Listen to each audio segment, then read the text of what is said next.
Rickshaw চলা কিহৰ প্ৰতিবাদ হৈছে আজি মই প্ৰতিবাদ কৰিছোঁ যে আমাৰ টাউন এৰিয়াত গ্ৰাম অঞ্চলত ই ৰিক্সাবিলাক চলাব প্ৰশাসনে আমাক বাধা দি আছে। আমি যাব নোৱাৰোঁ, গতিকে আমি দুখীয়া মানুহ, আমি খাব নোৱাৰোঁ। আমি বহুত কষ্টৰে ই ৰিক্সা চলে আজি হয়তো 4 বা 500 টাকা মই কাম কৰোঁ, তাৰ পৰা মই মোৰ ছোৱালী বা ল'ৰা পঢ়া-শুনা কৰোঁ আৰু মই পেটত ৰোজগাৰ কৰোঁ। এই চলিব নিদিলে তেতিয়া মোৰ পৰিয়াল কেনেকৈ বাচিব? আপোনালোকক মই এই অনুৰোধ জনাম, গতিকে আপোনাৰ মিউনিচিপালিটি আমাৰ পঞ্চায়ত এইবিলাক ভাগ নকৰে, যাতে আমৰা সকলে মিলিজুলি একেলগে থাকি আমাৰ আগৰ নিচিনাকৈ ই ৰিক্সা যাতে চলিব যায়, আমাৰ এইখিনি দাবী, আমাৰ দাবী। আপোনালোকৰ দাবী যদি মানি নলয় আপোনালোকে কি?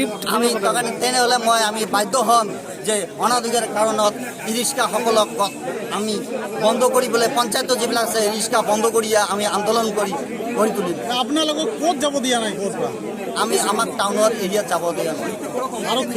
আৰক্ষীয়ে আমাক বাধা দি আছে। কি কৈছে?